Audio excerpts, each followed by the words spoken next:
আসসালামু আলাইকুম, কেমন আছো সবাই? আশা করি অনেক ভালো আছো। আমি আলহামদুলিল্লাহ ভালো আছি। তো চলে আসলো তোমাদের কবিতা আপা নতুন একটি ব্লগ নিয়ে। তো তোমরা দেখতে পাচ্ছ এখানে অনেকগুলো পাতা। এগুলো কি পাতা জানো? পুঁইশাক পাতা। আর এই পুঁইশাক পাতা দিয়ে আজকে আমি ব্রাহ্মণবাড়িয়ার মানুষের পছন্দের একটি খাবার বানাবো। পুঁইশাক পাতা দিয়ে কী বানাবো বলে তো? পুঁইশাক পাতা দিয়ে আজকে আমি লইট্টা শুটকির পাতুরি বানাবো, বুঝতে পারছো? আর এর জন্য দেখো আমি কতগুলো পুঁইশাক পাতা নিয়ে নিলাম। তারপর দেখো পুঁইশাক পাতাগুলোতে অনেক বেশি ময়লা, সেজন্য এগুলো ভালো করে ধুয়ে নিতে হবে। তো আমি দেখতেছিলাম কতগুলো ময়লা আছে কিনা, পোকা টোকা আছে কিনা ভালো করে দেখতেছিলাম। আর দেখো পুঁইশাক পাতাগুলো আমি ভালো করে ধুয়ে নিচ্ছি। এটা আমাদের ব্রাহ্মণবাড়িয়ার সবার বিখ্যাত একটা খাবার। আর লইট্টা শুটকি দিয়ে আজকে পুঁইশাক পাতা দিয়ে পাতুরিটা বানাবো। আর সেজন্য কি কি লাগবে আমাদের দেখো। তো দেখতে পাইলে প্রথমে যে পুঁইশাক পাতা নিয়ে নিলাম, তারপরে যে দেখো লইট্টা শুটকি ভর্তা বানিয়ে নিলাম। এটা দিয়ে আমি আজকে পাতুরি বানাবো। এটা হচ্ছে ব্রাহ্মণবাড়িয়ার মানুষের আবেগের খাবার। এটা আমাদের আবেগ। ব্রাহ্মণবাড়িয়ার মানুষ শুটকি অনেক বেশি পছন্দ করে। আর ইভেন আমিও পছন্দ করি, কেননা আমিও তো ব্রাহ্মণবাড়িয়ার মানুষ, আমি তো আর নোয়াখালী মানুষ না, এই জন্য বলতেছি, বুঝছো? তো দেখো আমি কত সুন্দর করে লইট্টা শুটকিগুলো পুঁইশাক পাতার মধ্যে দিয়ে দিতেছি। এগুলো আমি সুন্দর করে আস্তে আস্তে দিব। তো এক হাতে ফোন ধরে রাখছি, আর হাতে দিয়ে আমার একটু কষ্টই হইতেছে, এজন্য দেরি হইতেছে না। তো 2 হাত দিয়ে বানালে এত দেরি হইতো না। তো যাই হোক, আমি দেখো এটা বইটা সুইটা রাখতেছি। আর দেখো আমি ওই দিন নীল পলিশ দিয়েছিলাম, আর নীল পলিশ আমার দেখো হাত থেকে হাতগুলো কী অবস্থা হয়ে গেছে।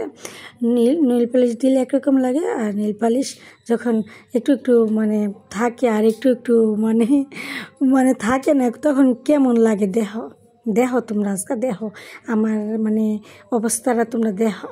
তো যাই হোক, দেখো আমি অনেক কড়াইয়ের মধ্যে তেল দিয়ে দিচ্ছি। এটা হচ্ছে সরিষার তেল। তো সরিষার তেল দিয়ে লইট্টা শুটকি পাতুরিটা অনেক বেশি মজা লাগবো। এই জন্য আমি প্রথমে কড়াই বসা দিয়ে সরিষার তেল দিয়ে দিলাম। তাই খেলো তখন একটা একটা করে আমি সবগুলা পুঁইশাক পাতা দিয়ে দিব, পাতুরি। তো দেখো কত সুন্দর করে আমি দিয়ে দিতেছি, সবগুলা একসাথে দিয়ে দিব, ভাজবো। তো গাইস, তোমরা যারা যারা কবিতা ফারান্দা হাইতে চাও, যারা মন চা কবিতা ফারান্দা হাইবা, তাহলে তোমরা তারা বানবেড়া হাই ফোরো, তোমরা দাওয়াত রইল, তোমরা বানবেড়া আয়ো। তোমরা আমি যত ধরনের হুটকি আছে সব হুটকি রান্দা হা মন কইবা যে কবিতা ফার কাছে যাই আমি কবিতা ফাঁকি হুটকি দিয়ে হয় বা মাছ মাংস হয়তো না। তো না, কারণ আমরা বানবেড়ার মানুষ হুটকি পছন্দ করি। আর তোমরা যদি এত দূর থেকে আইবা, আমার পছন্দ হুটকি তোমরা রান্দা হাও।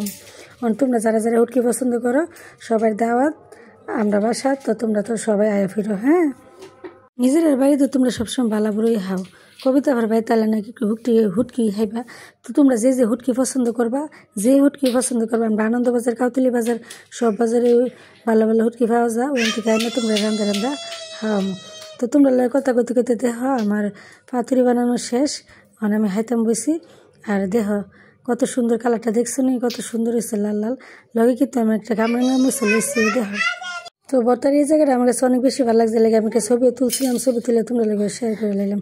তো দেখো আমি কামরাঙ্গা মরিচটা ভাঙতেছি, ভেঙে আমি বিসমিল্লাহ করে মুখ দিয়ে লাইতেছি। বিশ্বাস করো তোমরা, এত বেশি মজা হয়েছে, মাশাআল্লাহ অনেক বেশি মজা হয়েছে আজকের পাতুরিটা। তো আমি তো এতক্ষণ তোমরা কইলাম যে এটা হচ্ছে পুঁইশাক পাতা, আসলে এটা হচ্ছে মিষ্টি কুমড়া পাতা আর হচ্ছে শীতল শুটকি দিয়ে আমি পাতুরিটা বানাইছি। তো কেমন হয়েছে তোমরা বললাম কমেন্ট করে জানাই। আল্লাহ হাফেজ।